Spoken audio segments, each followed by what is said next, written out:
Get started this morning. It's good to see you. Some are coming in and having a seat. I'll just been asked to remind you to get your things, or if you are missing your things, there's some out here on the table here. They had the funeral yesterday for Brother Richard Byrd, and so they've some of the things, Bibles and blankets and books and things like that, are out here on this table. So in between class and worship, grab that if that's where they are, and make your nest once again in your spot. We're glad you're here this morning. Hope that you've had a good morning. Let's begin with a word of prayer, and then we'll begin our class today. Father, we're thankful for this day. We are thankful for this time of study and for the blessings that you've given us in life. We pray for all of those who will be traveling with the upcoming holidays, and we're thankful for those who are here today. We pray for our families. We pray for those who are ill, and we pray for those who are grieving. It's in Jesus' name that we pray. Amen. In 1 Thessalonians, we're going to be in chapter 2, as we had started. I believe we started chapter 2 last week. We're bound in verse 5 and 6 is where we'll begin today, just to kind of get our bearings and try to get a running start into where we're going to be today. I try not to, I think one of my biggest issues is trying to back up and get so much context, because when we teach our classes in the way that we do, in installments of 35, 40 minutes, we lose context. And so I like to back up and get all the context, and then we've got 10 minutes left by the time I get caught up. So I'm trying not to do that with this one. We'll see what good it does me. So we'll begin in verse 5 and then verse 6, and then we'll get our message there. Remember that Paul is writing to this church, and at this point in the letter, he is having to defend himself, defending his ability, defending his motive, defending his way that he came to them. So we'll see here with verse 5 and 6. For neither at any time used we flattering words, as you know, nor a cloak of covetousness. God is witness. Verse 6. Nor of men sought we glory, neither of you, nor yet of others, when we might have been burdensome as the apostles of Christ. He says there in verse 6 that neither did we. He begins in verse 5. Neither did we do any of these things. Remember that he told them, you remember your personal experience with me. And again, it's just like we're listening to the one side of a phone conversation. He is wanting the Thessalonians to remember, as best we can tell anyway, when these false teachers or enemies of Paul, or whoever it might be, that's speaking against Paul, and by extension the gospel that he was preaching, by attacking Paul, he's reminding them, remember how I was. I wasn't someone who spoke these really big words, and I didn't come to you and seek glory and look to be burdensome on you with a bunch of rules or laws or things like this. And so he's reminding them of the way that he was. Neither sought we glory. I didn't come to you because I wanted to be some superstar or someone that you should look up to and me alone. Paul was someone who, though he had great power and great authority in certain ways, he was also someone who had to continue to be humble and have this kind of humility about him. Philippians chapter 2 and verse 3, let's go there for a moment. Philippians chapter 2 and verse 3. Paul said, let nothing be done through strife or vain glory, but in lowliness of mind, let each one esteem himself better esteem others better than themselves. Paul writing this certainly would have been one who practiced these things. And as I've said before, and I think I said it at the end of class either last week or the week before, that I think that Paul's biggest stumbling block, temptation, was this idea of pride, because of his upbringing, because of the many things that he had happen in his life before that road to Damascus. But his life from that point had been a life of humility, either because he forced himself to be and to remind himself that he was not greater than others, or it was something that was done to him, being shipwrecked and the thorn in the flesh and whatever those things were. But he says, we, the ones that I was with, we did not, when we were among you, we did not seek glory. And that's probably also in contrast with the false teachers that are there.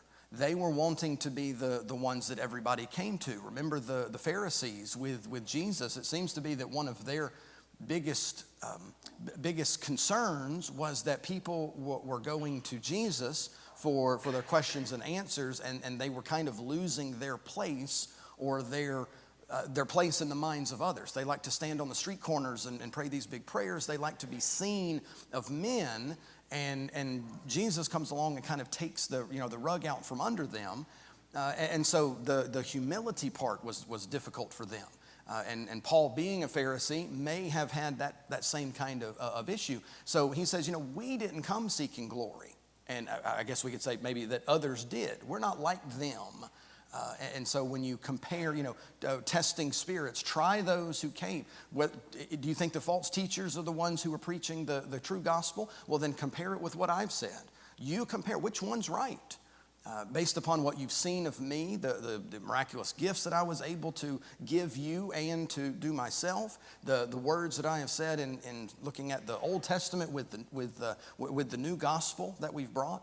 And so really he's wanting them to remember when I was there with you and what I did and what I said, and don't just follow someone because of who he is, but of what he's done and what he continues to do. So Paul here he didn't seek glory, but he's also someone, and we'll get some comments here if there are any. 2 Thessalonians chapter 3, verses 7 through 9 here. This, again, to this same group, but it's a little bit later. He says, "For you yourselves know how that you ought to imitate us, for we behaved not ourselves disorderly among you, neither did we eat any man's bread for nothing, but wrought with labor and travail night and day, that we might not be chargeable to any of you." Paul seems to have tried to walk this line. He did this with the Corinthians. He does it here with the Thessalonians, perhaps to a different result. But when Paul came to the people, wherever he was, he had a couple of choices. And he admits to the Corinthians that he may have made the wrong choice in this matter. But he could have encouraged them, or in some cases demanded that they support him in some way. The laborer is worthy of his hire. It's not wrong to pay someone to preach the gospel or to, the things that Paul was doing or someone like that. But he also didn't want people to think that he was doing it for the money. He was collecting money for the saints in Jerusalem that were poor, but he didn't want people to think that he was doing these things in order to receive pay, because he knew that there would be enemies that would say, look, that's all Paul's doing it for. If you stop paying him, if he stopped getting all of this money, well, then he would quit doing what he's doing. So he would walk this line. In some ways, he told the Corinthians, this was probably something that you needed to do. You needed to learn to sacrifice. But in other ways, he didn't want to seem like he was taking money, and that's why he was doing it. And sometimes it backfired both ways. If he took money, he was doing it for the money. And if he didn't, well, they would have other things that they would say about him as well. So here he tells the Thessalonians, when I was with you, I didn't take any man's bread for nothing. I paid for it because I didn't want to be a burden on you. He wanted them to sacrifice for the Lord's cause. He didn't want them to do anything unnecessarily as far as burdening them for his sake. You'll remember, when Paul was in Corinth, where he met Aquila and Priscilla. What did he do? What was his occupation? He made tent maker.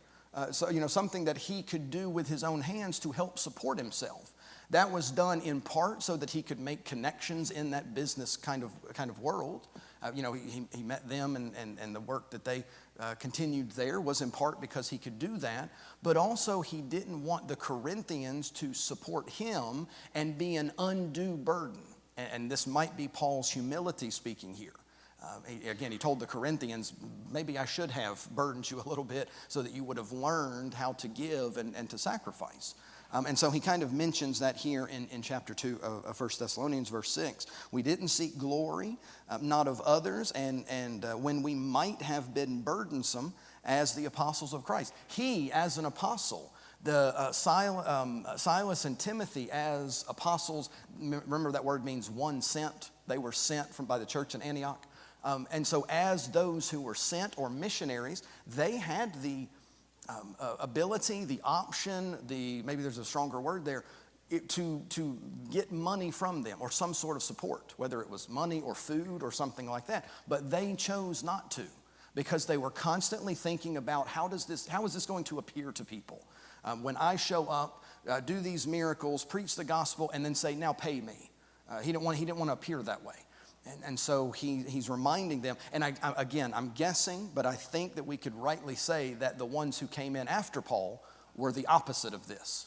Okay, they came in with swelling words, and they wanted to be the ones that the glory was placed upon. And they wanted to be the ones that you paid handsomely because, hey, I've told you the truth about Paul and about whatever it is that was going on there. So Paul could have demanded support, but he did not. And he's just reminding them, not that was a feather in his cap or something, but which one of the two do you think was more careful or more concerned about their souls? Probably the one who was willing to do it for nothing, or try to, make sure they were cared for instead of just himself. So there is that danger, especially in preaching, and Paul was very concerned with that. So he kind of mentions that in a roundabout way. Seeking glory, working to have been a burden. Comments there, verse 6.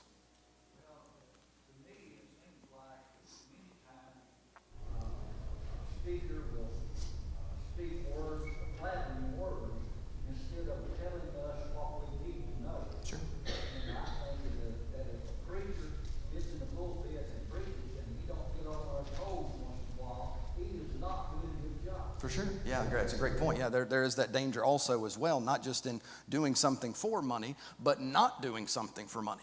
If your livelihood depends on, making people happy, I don't know that you're a preacher as much as you are a politician, kind of thing. And so, sure, yeah, there's that as well. So saying not just things that people, are supposed to hear, but what they need to hear sometimes. Jesus wasn't supported by the Pharisees, but he definitely told them from time to time what they needed to hear. So absolutely, there's that as well.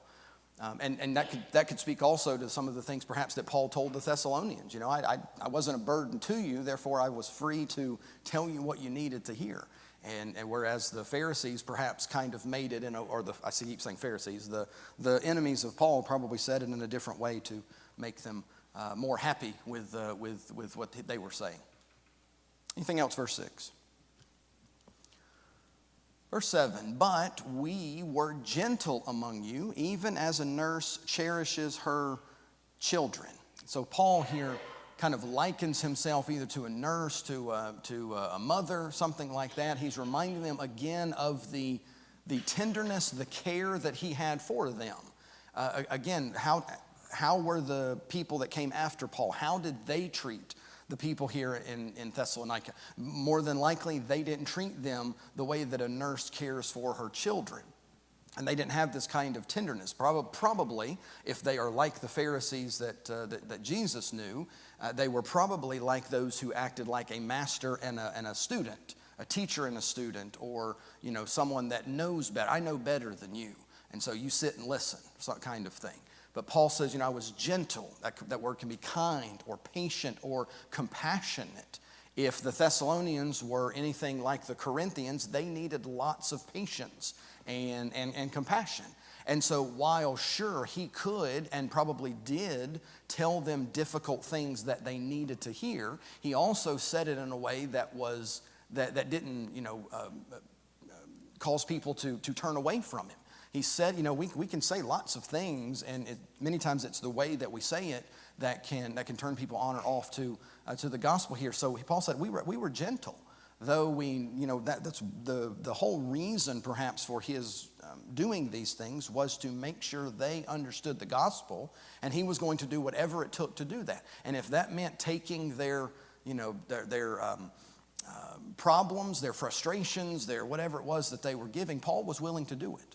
And so while he wasn't with them long, he says, remember how we were when we were there. We were kind, we were patient, we were compassionate. And certainly, that's something for us in our daily lives to keep in mind. But remember, Paul is a missionary here, and in a part of the world that he's not from, though he's familiar with, culture overall. If you ever do mission work, and several in this room have been to Jamaica and Cuba and kind of all other places, they're different culture, different people, and when you're going there to work, it's going to be very different regardless of where you go. And so patience and kindness and compassion are definitely things that are necessary for mission work. And Paul understood that probably better than anybody else. And so he wants them to remember how we were with you. So he's pleading with this group. I didn't seek glory. I wasn't accepting money from you because I didn't want to be a burden. I was kind and compassionate to you. I was cherishing you. And so again, he has this, just to remind them of the things that he had done. 2 Timothy 2 and verse 24 here, let's notice what he says to Paul. The servant of the Lord must not strive, but be gentle unto all men, apt to teach, and patient. Same sort of instructions that he gives about, or at least part of the instructions he gives about elders there. But they are to be gentle unto all men and must not strive.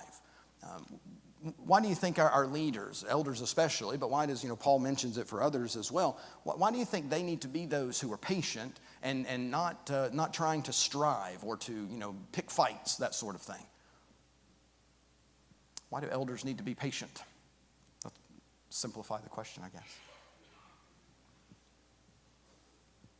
I do this with my students sometimes. I ask a big, long question. They look at me like, what did you just ask? I don't know what you're saying. Why is it that elders especially, or leaders in general, need to be patient with those who are, yes, ma'am?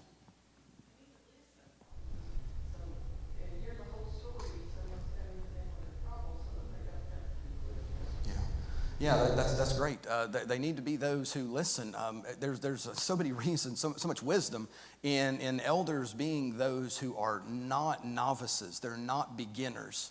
Because they've done so much, they understand. The more you learn, the older you get, the more you grow, the less you realize you really know. There's so much that I don't know. And so as a leader, I need to understand I don't have it all together. And so listening to people and being patient with others is so important. Because while I might have the wisdom to lead and to make decisions, I also have the wisdom to know that others can help. And so there's this idea of being patient and kind. And while Paul could have known, or certainly did know things because of inspiration, this kind of thing, he says, "Look, I was patient with you.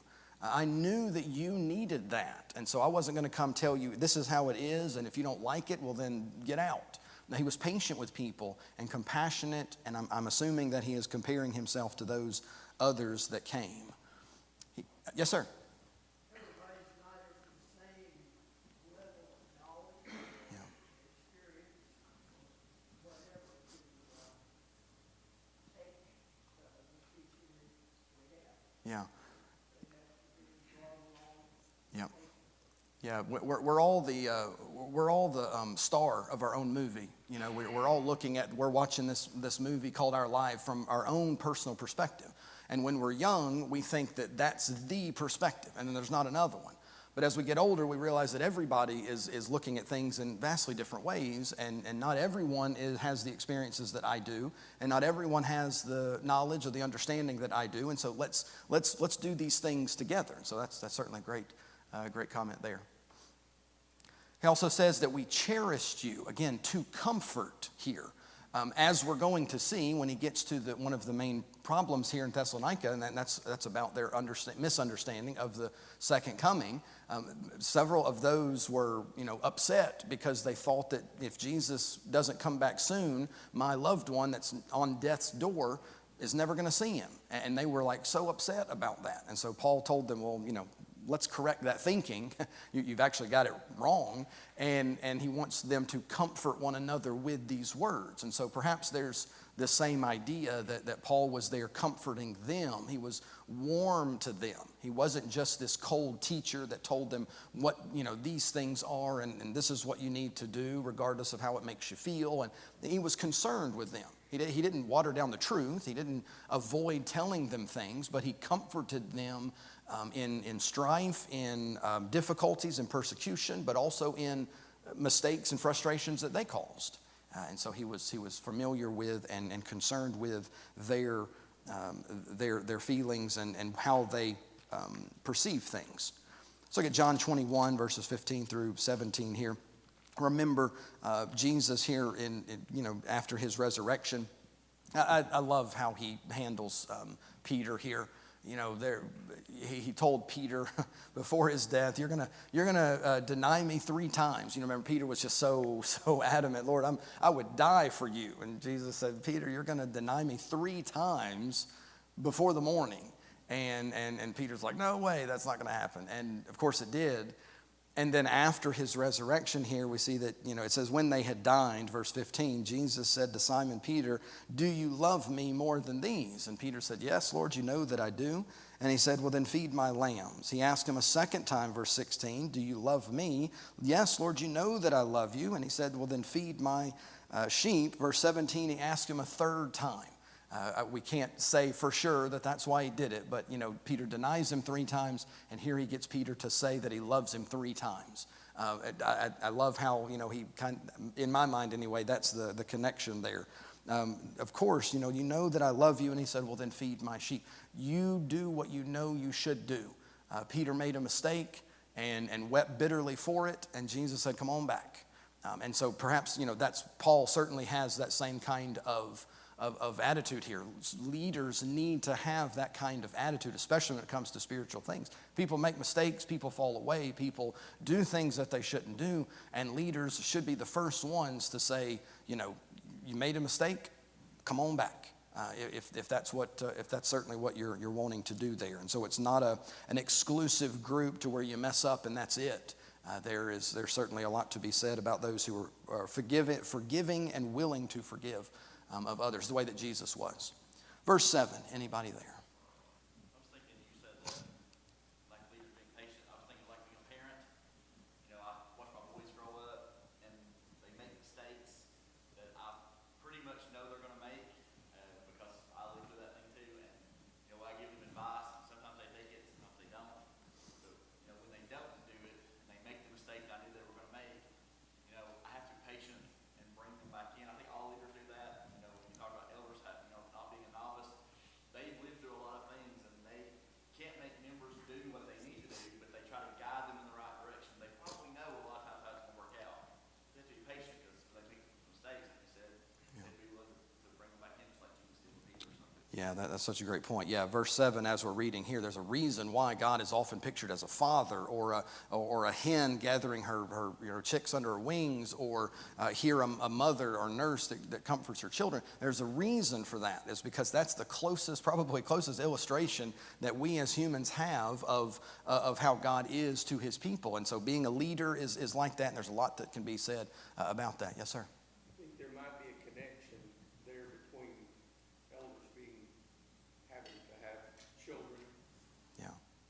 And patience. Yeah, there's Bringing people back. there's a lot there as well. Yeah, one of the requirements is that they have believing children, and we always focus on the fact that they, raised them the right way or this kind of thing, and that's why they are believing. But just the children part is part of it. How can I truly understand? I'm not God as an elder, and I'm certainly not his, in his place or something like that. But I'm to lead like he leads. And how can I if I don't understand, how to lead as a parent? There's a lot that you can learn from, watching or from reading or from other things, but until you've done that, you don't understand the patience that comes with it, especially at the beginning when you begin to lead as one of God's people. So I think that's a great point. Yeah, elders are to be those who have children, and so that's probably part of the leader as well. Gives them a lot of patience, for sure. It helps them with that as well.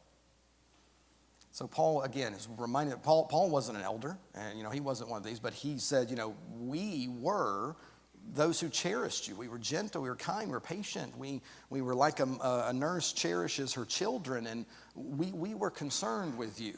Perhaps it goes without saying, I guess, that the others that came in after me, they were not. So I care for you, and so you certainly should be reminded of the things that I said, because I told you those things because I loved you, not because I wanted money or because I wanted glory or whatever it is. Verse 8. So, being affectionately desirous of you, we were willing to have imparted unto you not the gospel of God only, but also our own souls, because you were dear unto us. And just again, the way that Paul describes himself, even though, as far as we can tell, he didn't spend a lot of time with them. He spent more time with the Corinthians and perhaps the Philippians and some others. But seemingly anybody that he came into contact with, especially those who obeyed the gospel, he had a deep connection with them. Maybe there may be something here. Paul had to escape persecution. There may have been one of those, maybe not life and death, but certainly close scrapes that kind of brings people together. If you've ever been in a close tragedy with people, that brings you together pretty quickly. And so he loves them deeply, affectionately, and desiring them. He was also sacrificial towards them. That's one of the reasons he says, I didn't want to be a burden on you. He sacrificed perhaps, his well-being so that they could have what they needed. And so he was affectionately desirous of them. This is a pretty rare phrase in the New Testament, and it means this deep yearning that he has from them. The Greek, of course, is far more encompassing than we can really say in English without using too many words. But 2 Corinthians, let's go to 2 Corinthians chapter 12, verse 15, another group that he was this way about, deeply desirous of, and because of the things that he cared for them, just the same way that he did others. Chapter 12 of 2 Corinthians, get verse 15 here. And I will very gladly spend and be spent for you, though the more abundantly I love you, the less I be loved. And he's venting, I suppose, a little frustration there in to the Corinthian brethren. I will very gladly spend, what I have, and I will be spent for you. Though he says, it seems like the more I do for you, the less you want to, receive it and do for me and for others. And so there's that. Also part of that patience as well. You feel like sometimes if people are going to give up so easily, well, then you might as well give up as well. And Paul didn't want to do that, but he certainly is mentioning that. And of course, Jesus said, John 15:13, if you love me, keep my commandments. And so if you love me, this affectionate, desirous kind of attitude there that Paul had for them, greater love hath no man than this, than to lay down his life for his friends. I was thinking of another passage there. And so this love that Paul had, he risked his life in going to some of these places. And while he found those who accepted him, he found many that chased him out of town and stoned him and all kinds of other stuff. And so he wants them to know, I care for you. I'm not going through this for glory or for earthly gain. I'm doing it because I love the souls of men. And so he wants to remind them of that. Again, he's making the point here so that when he tells them the things they need to know, they'll be far more apt to accept it and to reason it out for themselves. Verse 8 there, dear unto us, again highlighting his affection. Paul could be difficult or stern, I guess you'd say. He told the Corinthians, do you want me to come with love or do you want me to come with a stick?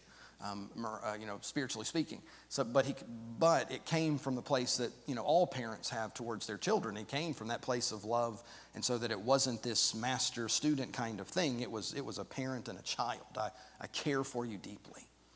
Verse 9. For you remember, brethren, our labor and travail, for laboring night and day, because we would not be chargeable unto any of you. We preached unto you the gospel of God. Here's that word remember again. He told them at the beginning, we remember your labor of love. And now he's reminding them, as he's already done, you remember how we were.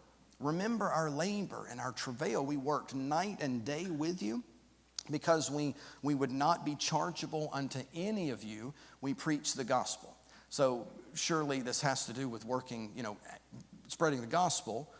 But it also probably has to do working, as far as physically. We weren't going to be chargeable to any of you on account of your souls. We're not going to be chargeable to any of you on account of, finances, that sort of thing. We preach the gospel to you. There was this physical toil that Paul certainly exuded here, but there was also that spiritual effort. He worked and did what he could to make means for himself. But he did that for a particular reason. He wasn't trying to become the most famous tent maker in the world. He was doing that in order to support himself so that he could continue to do that and not be accused of, taking. There's nothing wrong with Paul or preachers today or even elders if they're doing the work and it's something that's necessary in being paid, obviously.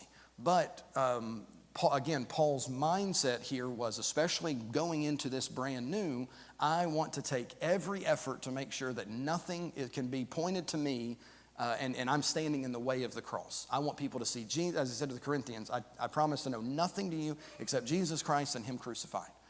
And so his work, both spiritually and physically, often demanded sacrifices, as he mentions there. Let's go to 2 Corinthians 11. Let's see if we get a comment here coming up here in just a moment, if you have any. 2 Corinthians chapter 11, let's look at verses 27 and 28 there.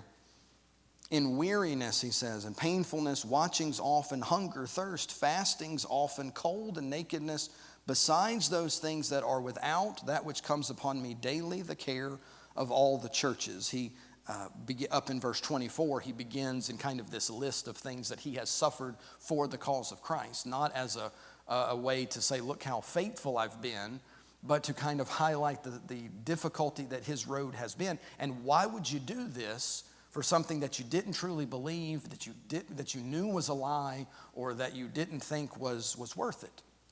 And so his work often had these sacrifices. He says there, verse 27, in hunger and in thirst, in fastings often.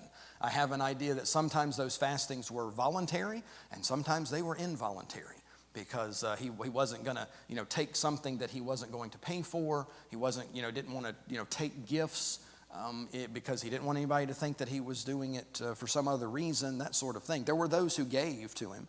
But there were some times when he said it'd be better for me just to go hungry than to, take something and someone think badly of me.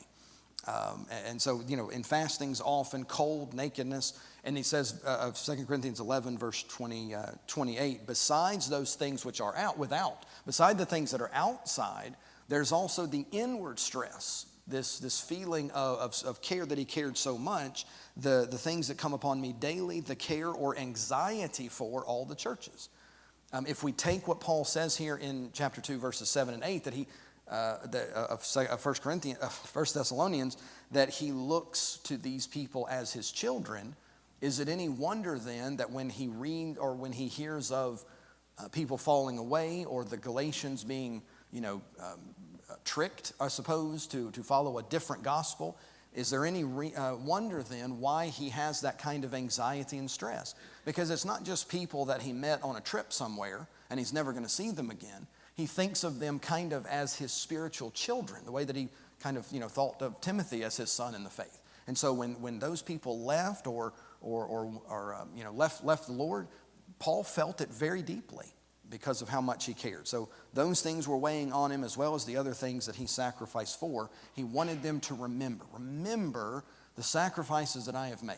Again, it's not to be the best or to have the glory. It's to make a point to them. I care for you. Listen to what I'm telling you, because it comes from a good place, not these others who are apparently doing it for different reasons. In 2 Thessalonians chapter 3, verses 8 and 9, then we'll see if there are any comments here as we close this verse. We've already read verse 8 there. Neither did we eat any man's bread, but we worked that we might not be chargeable to any of you. And verse 9, though, says, not because we have not power or the right, but to make ourselves an example unto you to follow us. So he says, we didn't take bread from someone because we didn't want to be chargeable to you. But then he says, but not because we didn't have the power or the right to do it, but because we wanted to be an example to you. Jesus didn't do certain things that he had the power to do. But if he had done those things for the wrong reason, that would have been wrong. In the wilderness, when Satan was tempting Jesus, he tells him, you're hungry, you haven't eaten in a long time. Turn these stones into bread and you'll have something. Could Jesus have done that? Of course he could. But the reason for those miracles was not to fill himself, to satiate himself. It was to show others who he was. And so performing that miracle, though he had the power to, would not have been right to do in that situation. Same with throwing himself off the Temple Mount into the valley so that he would be caught. That's not the way he was going to show himself to the people. So Paul had the right to do things, and we get caught up today in our rights, and those are important. But sometimes we get so concerned with what's our rights, and we less think about what's right to do in that particular situation. So Paul avoided certain things because of the way he wanted it to appear to all people, and that was with diligence that he was focusing on those things. Anything, verse 9, they're up to this point.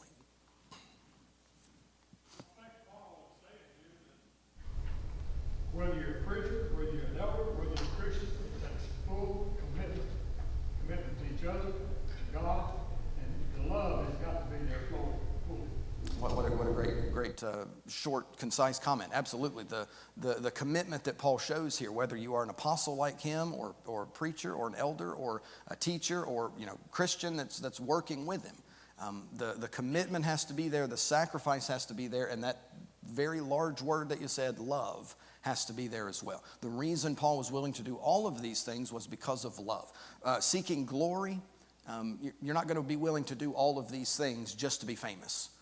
And especially if it ends up killing you. You're not going to be willing to do all of these things for money. Everything has a price, I'm aware, but there's some things that you won't do for money. And Paul wasn't going to be willing to do a lot of these things. These enemies of his were not willing to do these things that he was for money. So Paul said, the reason I'm doing it is because of love. And what a great connection that is with the other things that we've mentioned. Anything out there, verse 9? Verse 10. You are witnesses, and God also, how holily and justly and unblameably we behaved ourselves among you that believe. You wouldn't believe how many times I had to practice that word holily to say it in that way there. I get tongue-tied sometimes. But you are witnesses. Notice how many times he has pointed to the Thessalonians and reminded them, you've seen these things. How much is the gospel based on witnesses, eyewitnesses, the people either that witnessed Jesus and told others afterwards, or saw the things that were done here. Here Paul's reminding them of their own lives. Look at how we lived. Compare us to other people, these false teachers or others. You are witnesses, and God also, how we lived among you. We were unblameable, we were just, we were holy, we were, again, the word holy, what does it mean? Be holy, for I am holy. What's that word mean? Set apart. We were different than others, and that's the point that Paul's making here in this section that we've been on here in chapter 2. We were different, not for different sake, but because that's what God's law does to people. When I do it not because of wanting glory, but when I do it because I love Him, it changes me, and I become different than other people. And that's just natural of God's law. When I follow His law, I naturally become different than the people around me. And if I do it the right way and treat them the right way for the right reason, they're going to want to know more about why I'm different. And I get concerned sometimes, and I try to stay off social media. I don't let Facebook and that kind of thing.